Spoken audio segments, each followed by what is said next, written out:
ሰላም ውድ የዳፍክ ቲዩብ ቤተሰቦች፣ ዛሬ በዚህ ቪዲዮ አስተማሪ የሆነ መንፈሳዊ መልእክት እንመለከታለን። ቪዲዮውን እስከ መጨረሻው ተከታተሉ እና ቻናሉን ሰብስክራይብ ማድረግ እንዳትረሱ። ሱባኤ የት እንገባለን የሚል ነው።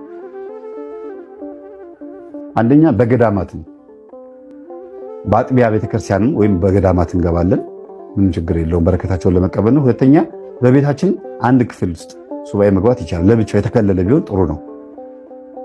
በስራ ቦታም ሱባኤ ይገባል።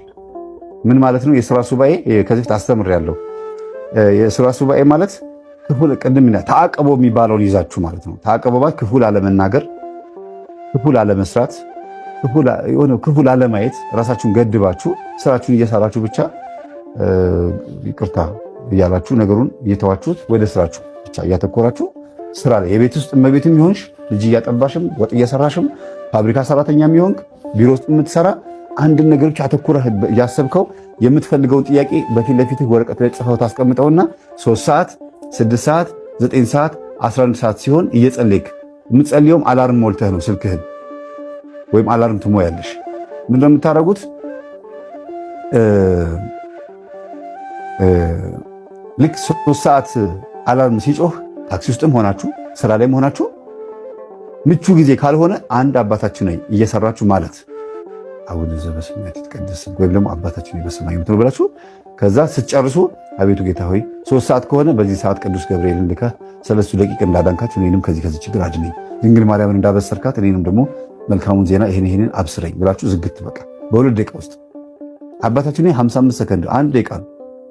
ቀጥሎ ደግሞ 6 ሰዓትም እንደዚሁ አላርም ሞልታችሁ እንዲያባንናችሁ ማድረግ ነው። ስልካችሁ ተጠቀሙበት። ሱባኤ አብሮ ይግባ ስልኩ ራሱ። ሌላ ነገር መመልከት አይፈቀድም። ቲክቶክ ምናምን ማገላበጥ አይፈቀድም። ኮተት ማየት አይፈቀድም ማለት ነው። ይሄ የስራ ሱባኤ ካለው ሁኔታ አንጻር ነው። እንደገና የአንድ ቀን ሱባኤ ደግሞ የሚባል አለ። የአንድ ቀን ሱባኤ ማለት ለምሳሌ ብዙ ጊዜ የሚመቸው የአንድ ቀን ሱባኤ አርብ ማታ ነው። አርብ ብዙ ጊዜ የመንግስት ሰራተኞች 9 ሰዓት ነው ከስራ የምትወጡት። ወደ ቤት ትመጣላችሁ። ከዛ ምግብ ትበሉና 12 ሰዓት ላይ ለጸሎት ትቆማላችሁ። ከዛ መቀመጥ የለም ትቆማላችሁ። በጣም ሲደክማችሁ ቁጭ ብላችሁ ቁጭ ነው፣ እንደዚህ መጋደም አይፈቀድም። ቁጭ ብላችሁ ማንበብ ነው፣ መጸለይ ነው፣ ከዛ መጠየቅ ነው። ከዛ ደግሞ በአርምሞ ጸጥ ብሎ መቀመጥ ነው።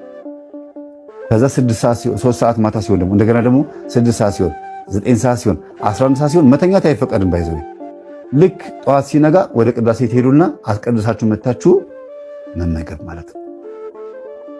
ይሄ ነው የስራ ሱባኤ። ብዙ ጊዜ አርብ ነው የሚመቸው፣ ሌላው ቀን ላይ ምክንያቱም ሲነጋ ወደ ስራ ስለምትሄዱ ትቸገራላችሁ። የአንድ ቀን ሱባኤ ይባላል። በጣም ፍቱን የሆነ መልስ ያለው ቶሎ መልስ የሚያሰጥ ነው፣ ግን ብርቱ ጎበዞች ከሆናችሁ ነው። አንዳንድ ጎበዞች ደግሞ ምን ያደርጋሉ? እሁድ ማታ ራት ይበሉና በጣም ብርቱ ጎበዞች የሆኑ እሁድ ማታ ራት በልተው ሰኞና ማክሰኞን ይዘሉታል። ሮብ ያው እንግዲህ ይሄ የሚሆነው በጣም ጎበዝ ለሆኑ ልምዱ ላላቸው በልምምድ የመጣ ከሆነ ነው። ሮብ ጾመው 9 ሰዓት ላይ ይበላሉ። ከዛ ማታ ደግሞ እንደገና መልሰው ራት ይበሉና ሐሙስን ዘለውት ሮብ እንደዚያ ነው። ሐሙስን ይበሉና አርብን ይዘሉትና ከዛ ደግሞ ቅዳሜ ጠዋት አስቀድሰው ይበላሉ ማለት ነው። ስለዚህ በሳምንት ውስጥ ስንት ቀን ይጾማሉ ማለት ነው? የማይበሉበት ጊዜ 4 ቀን አላቸው ማለት ነው። በጣም ደስ ይላል፣ ይገርማል። እና እንደዚህም አባቶቻችን መልስ ያለው ሱባኤ የልብ ንጽህና የተቀላቀለበት ነው ይላሉ። ልብ ንጹህ ሲሆን ነው። ስለዚህ ስራ ቦታ ላይ የምትገቡት ሱባኤ ልባችሁ ንጹህ ሆኖ ከሁሉም ሰራተኛ ጋር የተግባባ ማንነት ሊኖራችሁ ይገባል። መኮሳተር፣ መቆጣት አያስፈልግም። ከንቱ ውዳሴና ትዕቢት አያስፈልግም። ትዕቢት ማለት ነው እየጾምኩ ነው የሱባኤ ላይ ነኝ አይባልም። ሱባኤ በፍጹም አይነገርም፣ ለሰው አይነገርም። ሌላው በስደት ቦታ አንደኛ በጫካ፣ ሁለተኛ በበረሃ፣ ሶስተኛ በሰው ቤት ሆናችሁ በበረሃም ያላችሁ በየትኛውም በአረብ ሀገርም በአውሮፓም በምንም በኢትዮጵያም በሁሉም በአዲስ አበባ በቤት ሰራተኝነት ያላችሁት በስደት ላይ ሆናችሁ ሱባኤ መግባት ትችላላችሁ። በኮሮና ጊዜ በጣም ጠቅሟችኋል። ይሄ ትዝ ይላችሁ እንደሆነ የቤት ውስጥ ሱባኤ ማስተማር ከጀመርኩ በኋላ በጣም ብዙ ሰው ተጠቃሚ ሆነዋል። ለምን? ገዳም ሄጄ ነው ሱባኤ የምገባው የሚል እሳቤ ስለነበራችሁ ነው። ግን አይደለም። ሁሉም ቅዱሳን አባቶቻችን በሄዱበት በበረሃም በምንም ሱባኤ ይገቡ ነበረ። ባሉበት ቦታ ሆኖ ነገርኳችሁ። ለምሳሌ 3 ደቂቅ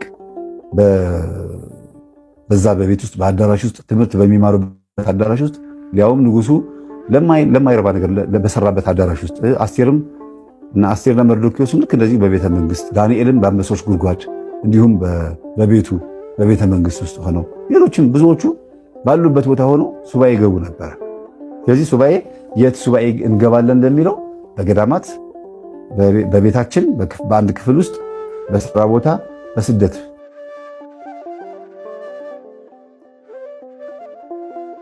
የሱባኤ ጊዜ ምግቦች ናቸው። በሱባኤ ጊዜ የምንበላው ምግብ አንደኛ በሶ ነው፣ ሁለተኛ ቆሎ፣ ውሃ፣ ዘቢብ እነዚህ ወሳኝ ናቸው። 4 ናቸው። ግን የበሶና የቆሎ ጉዳይ በጣም ልናስብበት ይገባል። ያው ውሃ የማይቀር ነው። የዘቢብ ሱባኤ እንኳን ገና በጣም ከባድ ነው። ምክንያቱም የሆድ ድርቀትም ስለሚያመጣ በዘቢብ ሱባኤ የሚገቡ ሰዎች ከ3 ቀን በላይ መሄድ አይችሉም። 7 ቀን በፍጹም አትችሉም። በዘቢብ ሱባኤ የሚገባ ሰው ፈጽሞ አይነ ምድር አይመለከትም፣ አያይም፣ ይጠፋል ጭራሽ። እና በኋላ ላይ ግን ያው ቲማቲም በልታችሁ ምናምን ነው የምትቀመጡት ማለት ነው።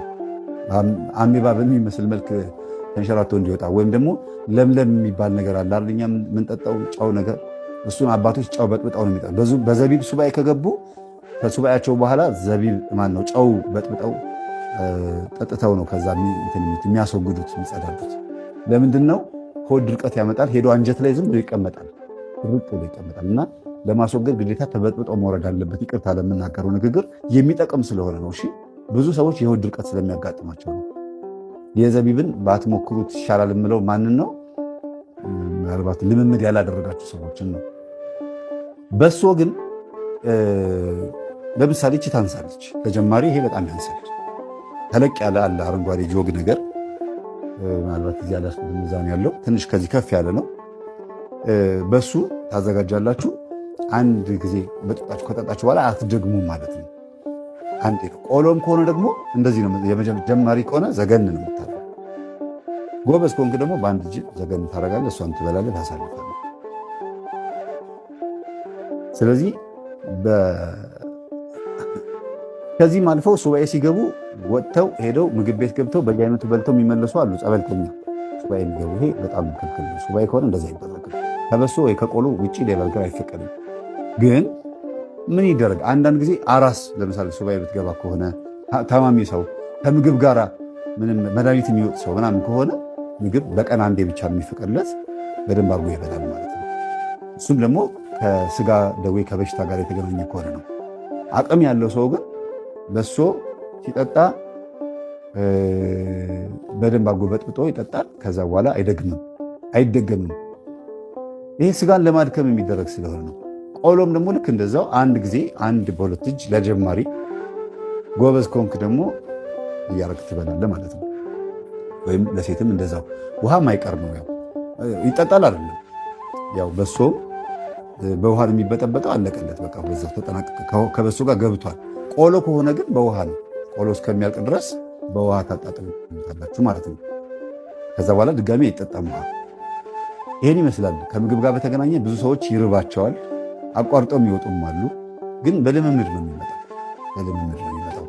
እስከ 6 ሰዓት ድረስ ጾመው አንድ ልጅ ምን አደረገ? ራበኝ ብሎ 6 ሰዓት በላና ለካ ከ6 ሰዓት በኋላ አይበላም። በሚቀጥለው ነግቶ 6 ሰዓት ነው የሚበላው። ያው ነው ዞሮ ለካ። ስለዚህ ብሎ ወደ 11 ሰዓት የወሰደበት ጊዜ አለ። ያው በቀን አንዴ ከሆነ 6 ሰዓትም በላችሁ 11 ሰዓትም በላችሁ፣ ዞሮ ተርኒንግ ፖይንቱ በ24 ሰዓት ውስጥ አንዴ 11 ሰዓት ወይም በ24 ሰዓት ውስጥ አንዴ 6 ሰዓት ነው የምትበሉት እና ምንም ለውጥ የለውም። ይሄን ይመስላል። ከምግብ ጋር በተገናኘ ቅድም አንብቤላችኋል። የቅዱሳን እንዴት ከቅቤ ከምናምን ማለፊያ እንኳን አልበላሁ ማለት ማለፊያ ማለት መቆያ ማለት መክሰስ ማለፊያ ይባላል በመጽሐፍ ቅዱስ ቋንቋ። መክሰስ ብለን የምንለው ይሄ ቁርስ ምሳ እንልና መሀል ላይ እራት እስከምትደርስ 10 ሰዓት ላይ መክሰስ የምንላታለች። በተማሪ ነች የተለመደችው። ተማሪዎች ከትምህርት ቤት ከመጡ በኋላ ቀመስ ያደርጋሉ። በቢሮ የምትሰሩ ሰዎች ደግሞ 4 ሰዓት ላይ ሻይ የሚጠጣል ብሬክ ይባላል። ከዛ ቀጥሎ ደግሞ 8 ሰዓት 9 ሰዓት አካባቢ ላይ ደግሞ ድንዛዜ ምናምን ሲያስጨንቃቸው ሻይ የሚጠጡ የለመዱ ምናምን አሉ። ያ ይቀራል ማለት ነው።